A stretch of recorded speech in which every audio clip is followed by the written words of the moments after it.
अस्सलाम वालेकुम नाज़रीन, उम्मीद करता हूँ कि आप लोग खैरियत से होंगे। ज़ुहैर मुस्तकीम रियल एस्टेट एडवाइज़र से आज हम लोग फिर हाज़िर हैं। आज हम लोग डिस्कस करेंगे रिंग रोड रावलपिंडी के एडवांटेजेस। क्योंकि ये क्वेश्चन बहुत ही ज़ेर बहस रहता है, बहुत इस पर डिस्कशन चलती हैं, बहुत लोग क्रिटिसाइज़ भी करते हैं, बहुत लोग एडवांटेजेस भी देखते हैं, लेकिन स्कैंडल्स आने की वजह से और बाकी चीज़ों होने की वजह से काफ़ी जो है इस पे डिस्कशंस होती आ रही हैं। सो आज की वीडियो में हम आपको बताएंगे कि रिंग रोड रावलपिंडी क्यों ज़रूरी थी, बनने से फ़ायदा क्या होगा और किस किस को होगा। ये सारी चीज़ें हम लोग डिटेल से आज के वीडियो में कवर करेंगे। तो आप वीडियो एंड तक देखना ना भूलिएगा और आप हमारे साथ अपना फीडबैक शेयर कर सकते हैं कमेंट्स के अंदर या वीडियो के नीचे जो व्हाट्सएप नंबर है उसके ऊपर। नाज़रीन, अगर हम रिंग रोड की बात करें तो रिंग रोड रावलपिंडी एक बहुत इंपॉर्टेंट जो है प्रोजेक्ट बनने जा रहा है, जो पिछले 5-8 सालों में सबसे ही इम्पोर्टेंट प्रोजेक्ट था फॉर ट्विन सिटीज़। अगर आप देखते हैं रिंग रोड रावलपिंडी की इम्पोर्टेंस, तो इसके जो प्रॉब्लम्स है पहले वो हाईलाइट करते चलते हैं कि सबसे ज़्यादा जो प्रॉब्लम हो रहा है पिछले आने वाले 5-8 सालों से वो ये हो रहा है कि गाड़ियाँ बहुत ज़्यादा हो चुकी हैं, गाड़ियाँ बढ़ती चली जा रही हैं, रोड्स बढ़ नहीं रही। रोड्स यूजली गवर्नमेंट तभी बढ़ाती है जब आखिरी 1-2 साल रहते होते हैं और उनको डेवलपमेंट शो करनी होती है वोट्स लेने के लिए, तभी आपके पास रोड का इंफ्रास्ट्रक्चर बेहतर होता है। रिंग रोड रावलपिंडी जो है तकरीबन 5-8 साल से इस प्रोजेक्ट पे प्लानिंग का काम हो रहा था। अगर इसको देखें फाइनलाइज करने वाले टाइम चीज़ में, तो ये जो है शहबाज शरीफ साहब ने 2017 में फाइनलाइज की और नेस्पाक था जो कि रिस्पॉन्सिबल था जिसने डेवलप करनी थी। उसके बाद लास्ट ईयर स्कैंडल देखने को मिले 2020 में, फिर स्कैंडल के अकॉर्डिंगली इन्वेस्टिगेशंस भी हुई और फिर जो कल्प्रिट्स थे उनके खिलाफ इन्वेस्टिगेशन स्टार्ट भी हो गई, कल्प्रिट्स का पता भी चला और वो जो अटक लूप मूरत और इस तरह के और इंटरचेंजेस ऐड कर रहे थे, रिंग रोड को एक्सटेंड करने की कोशिश कर रहे थे, वो जो है एलिमिनेट कर दिया इस प्लान से। और वो फर्स्ट प्लान जो था, पहले वाला प्लान जो था शहबाज शरीफ साहब के जो हुकूमत में जो अप्रूव हुआ था प्लान, वही प्लान फाइनलाइज हुआ कि इस पर डेवलपमेंट स्टार्ट होगी।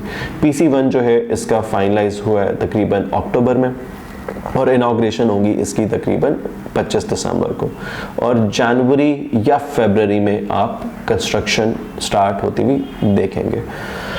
रिंग रोड बनने से पहली चीज़ ये कि रिंग रोड बन कहाँ पे रही है। अगर रिंग रोड आप देखते हैं तो उसके तकरीबन 5 एक इंटरचेंजेस हैं। रिंग रोड आपकी स्टार्ट होगी रवात से। सो रिंग रोड बनाने का पर्पज़ ये है कि जो ट्रैफिक GT रोड से आपके पास सारी आती है और उसने ट्रैवल करना होता है वाकेंड, टेक्सला या मोटरवे पे या उस साइड पे जितना आपके पास एरियाज बनते हैं, तो उनको ट्रांजिट लेना पड़ता है, उनको एंटर होना पड़ता है इधर थ्रू GT रोड या इस्लामाबाद हाईवे और पूरा इस्लामाबाद के बीच में से जाते हुए या पिंडी के बीच में से ख्वार होते हुए फिर वो अल्टीमेटली अपनी डेस्टिनेशन की तरफ जाते हैं। जिससे नुकसान उनको ये होता है कि उनका जो है ट्रैवल कॉस्ट बढ़ जाती है, ट्रैवल टाइम बढ़ जाता है और उसका नुकसान हम लोगों को या आसपास के लोगों को ये होता है कि विद इन सिटी आपको कंजेशन देखने को मिलती है।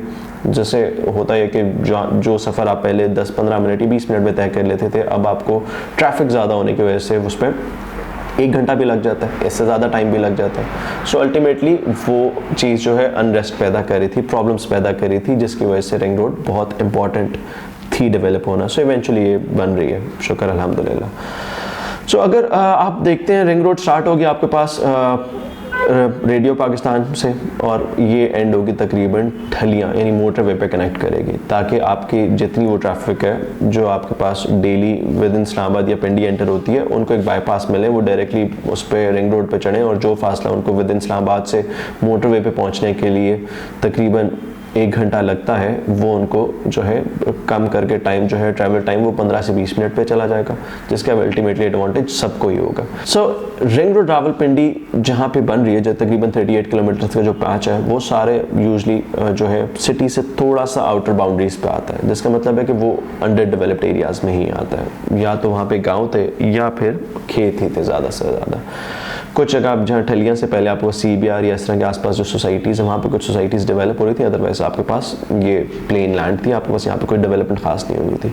सो रिंग रोड बनने की वजह से फ़ायदा क्या होगा, क्योंकि रिंग रोड के साथ साथ इकोनॉमिक कॉरिडोर्स बनने हैं आइदर वेज, दोनों साइड्स पे। सो उससे होगा क्या कि आपके पास वो जितने एरियाज़ हैं वो भी डेवलप हो जाएंगे और उनके डेवलपमेंट से होगा क्या कि आपके पास वहाँ पे भी बिजनेस अपॉर्चुनिटीज़ निकलेंगी, जॉब्स क्रिएट होंगी और इवेंचुअली इकोनॉमी बेहतरी की तरफ जाएगी। सो अगर आप इस पे देखते हैं कि फॉर एग्जांपल तकरीबन कितनी गाड़ियां हैं जो तकरीबन आपके पास रिंग रोड पर ट्रैवल करेंगी, तो तकरीबन एक दिन के अंदर 1 लाख से ज़्यादा गाड़ियां होंगी जो रिंग रोड पर ट्रैवल करेंगे। इसका मतलब ये है कि ये वो गाड़ियां हैं कि जो रिंग रोड ना होने की वजह से उनको विद इन सिटी आना पड़ता है और ट्रैफिक कंजेशन क्रिएट होती है अल्टीमेटली।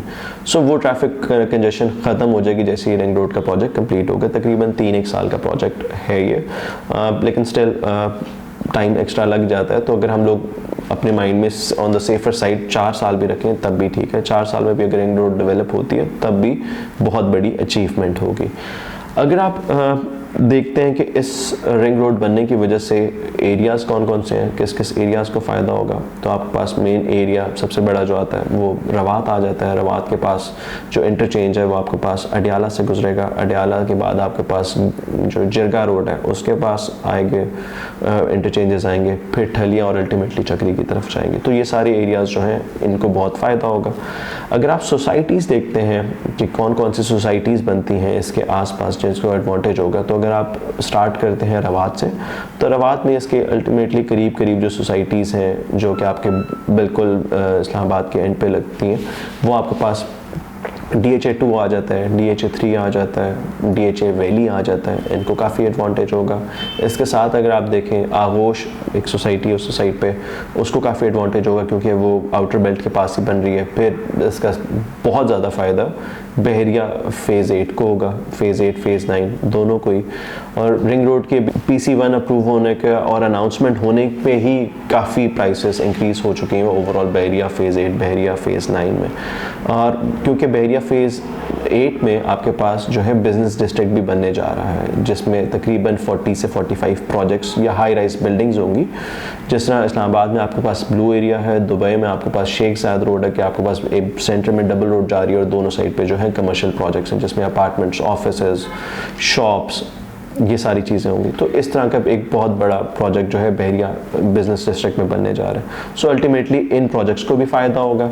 इससे अगर आप आगे देखते हैं तो फिर आपके पास PIA ऑफिसर्स कॉलोनी आती है, उसको एडवांटेज होगा इससे क्योंकि उनके पास डायरेक्ट एक्सेस तो आप विद इन सिटी एंटर होने की नहीं है, अडियाला रोड के थ्रू ही एंटर होना पड़ता है। और अगर आप अडियाला रोड से ट्रैवल करें तो आधी ज़िंदगी आपकी रोड पर गुजर जाती है। उसके बाद आपके पास जो है डायरेक्ट एडवांटेज जो है वो रोडन इनक्लेव को होगा क्योंकि जो रिंग रोड है वो रोडन इनक्लेव के सेंटर से गुजर रही है। उसी के अगर आप आगे देखते हैं तो आपके पास जो है I-14 I-15 के बॉर्डर्स में यानी रावलपिंडी के अंदर जो सोसाइटीज़ आती हैं उनको एडवांटेज होगा।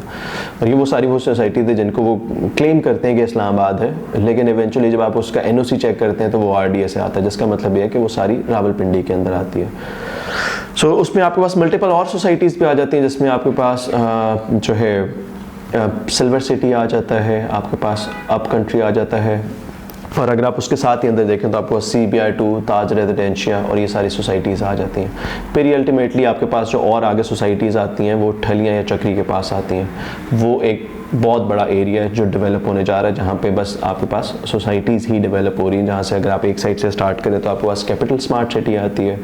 कैपिटल स्मार्ट सिटी के साथ ब्लू वर्ल्ड सोसाइटी आ गई, डिस्कवरी गार्डन आ गया और इस तरह के जो है प्रोजेक्ट जो हैं वो वहाँ पे बन रहे हैं जो अल्टीमेटली उनको भी एडवांटेज होना शुरू हो चुका हुआ है। सो ये सारी वो सोसाइटीज़ है जिनको एडवांटेज हो रहा है और जो फ़ायदे में रहेंगे। सो अगर करंटली देखा जाए सो रिंग रोड बनने की वजह से अल्टीमेटली लैंड ओनर्स, इन्वेस्टर्स या वो लोग जो जॉब करना चाहते हैं, जो जॉब्स क्रिएट होंगे या बिजनेस अपॉर्चुनिटीज़ जो और क्रिएट होंगे उन सबको फ़ायदा होगा। सो आज के लिए इतना ही था नाज़रीन। अगर आप लोग रिंग रोड से रिलेटेड आप लोगों की कोई क्यूरी है या आप कहीं पे इन्वेस्टमेंट करना चाहते हैं, रिंग रोड के आसपास लैंड देख रहे हैं या किसी सोसाइटी में इन्वेस्ट करना चाहते हैं, तो आप नीचे दिए गए हुए नंबर पर हमसे रब्ता कर सकते हैं। आज के लिए इतना ही था। अपना बहुत ख्याल रखिएगा। अल्लाह हाफ़िज़।